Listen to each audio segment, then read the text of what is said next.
Hey dancers, welcome back to our channel. I'm Julie and I'm the owner and one of the ballet instructors here at Broche Ballet, a ballet school just for adults in Denver, Colorado.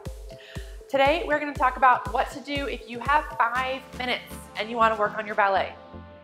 If you are enjoying our videos so far, please do make sure you like, subscribe, share them with your friends. It really does make a big difference for us.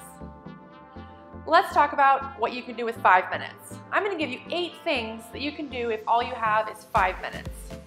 Life is super busy, right? Like we've got kids, moms, pets, parents, everything we got to take care of, work, car problems, you name it. Life is super busy, but we generally have 5 minutes for something. And as ballet dancers, maybe we care the most about ballet as far as our hobbies and our passions go. So might as well put those 5 minutes to use.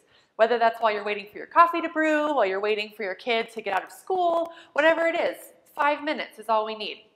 You don't even need to have exercise clothes on, be standing up. You can be wherever you are. 5 minutes. If you love to do ballet in your kitchen, we do have a video on kitchen ballet and ways you can practice at home if you are standing up, but this video is really aimed to give you things you can do for 5 minutes no matter where you are. So, number 1, try to remember a combination from class.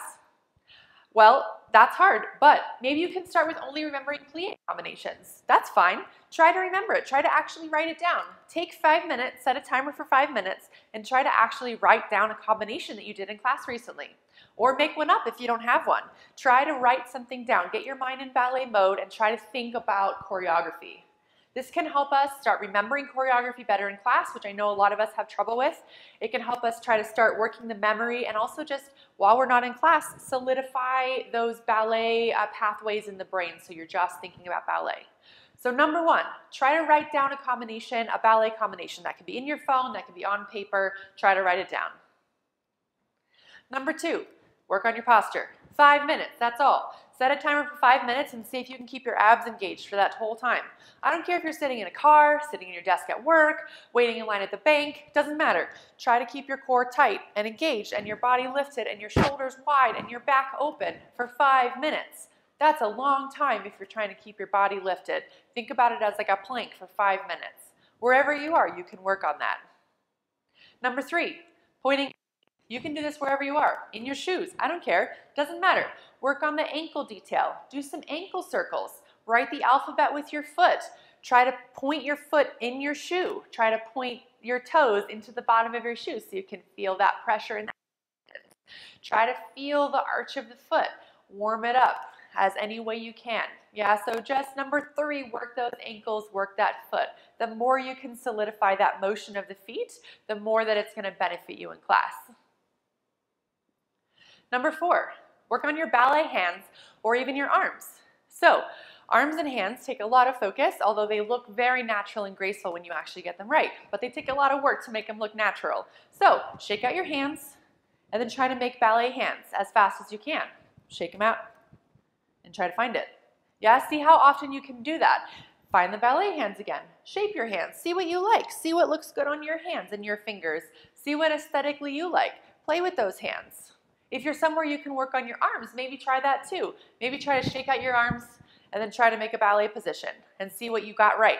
Yeah, so see what you can find from nothing to a pretty arm position. Nothing, arabesque. So that you can practice, if you lost your ballet arms in class, getting them back. So practice that motion of having no ballet arms. Maybe even try moving from one position to the next.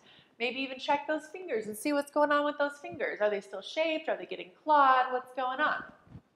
Spend some time just thinking about them. So number 4, work on those fingers, work on those ballet arms. Number 5, try to remember a correction that you got in class recently. Try to remember something that a teacher told you that you needed to apply differently, and try to really visualize yourself doing it correctly and incorrectly. Really think about, spend a couple of minutes thinking about this particular correction. So not only is this going to help you recall a particular correction you got, but it's going to also help you visualize and think about that correction. I always like to say technique is learned in the shower. What I mean by that is don't do relevés in the shower. What I mean by that is think about ballet. Think about your body. Think about how it works, the physics of the whole thing, and think about how ballet fits onto your body. Try to understand your pelvis, how it's shaped, how the femur bones work. Experiment with it. See how your body moves so that you can start learning and understanding and applying the things that your teachers tell you. Number 6, relevés. We can do these almost anywhere. It's a little harder if you don't want to feel like a goofball to do relevés on one leg, but you can at least always do relevés on both of your feet. So maybe that's in parallel, just kind of going up and down where you are. Maybe that's just staying up for a while. Maybe you're in first, just doing some relevés, standing up there. You can do this kind of wherever you are, and even just a little bit can help strengthen your calves and your stamina to stay up there for a long time. While you're up there, make sure you're doing it correctly though. Make sure you're not sickling out over your pinky toe when you relevé. Make sure you're really trying to feel your weight between your big toe and your second toe. Kind of explore what that means, feel your ankles, get to know your feet, and then work on those relevés. Number 7 is a little bit harder to do in public. So I recommend doing it at home, maybe in the bathroom, maybe right after you brush your teeth. This is a good one to work on, which is practice spotting. So find a mirror, look at yourself, spin around, and then flip back to the mirror. And see how quickly you can get this motion to happen. And really work on whipping the head around, paying attention to getting the head faster and not letting it tip side to side. So working on that spotting technique can make that feel a little bit more natural for you when it actually comes time to turn. So just simply spinning. You see I'm just walking my feet and then I flip my head, trying to get my head to beat my shoulder. So just doing the spotting a couple of times, even 5 minutes. Make sure you get both sides, even your bad side. Even just 5 minutes of that can really help you improve your spotting technique in class. Last thing, number 8, work on lifting your arches. This is an odd thing to say, but a lot of us have arches that fall in or collapse. This is super dangerous for your feet, not only in ballet class, but in regular life.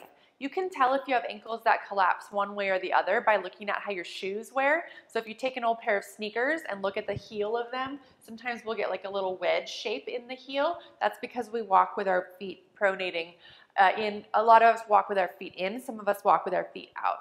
So I want you to feel the strength of your ankles. I want you to start understanding how to lift your ankles and your arches. So what we're gonna do, I don't care if you're wearing shoes or if you're bare feet, you're gonna start to feel from the ankles dropping, lifting the arches.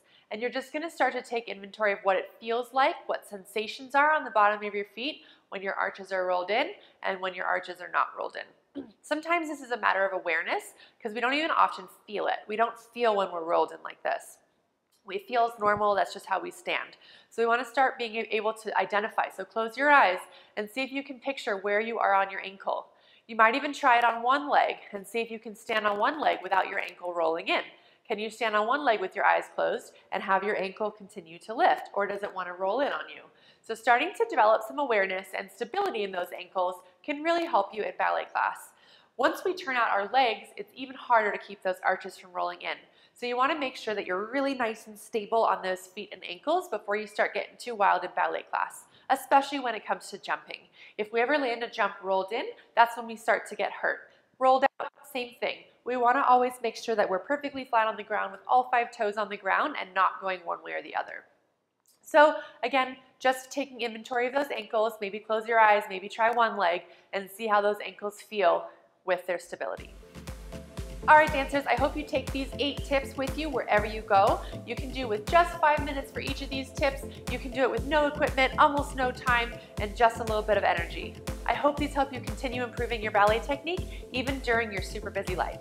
Until next time, don't forget to like, subscribe, share, all that good stuff, and take care.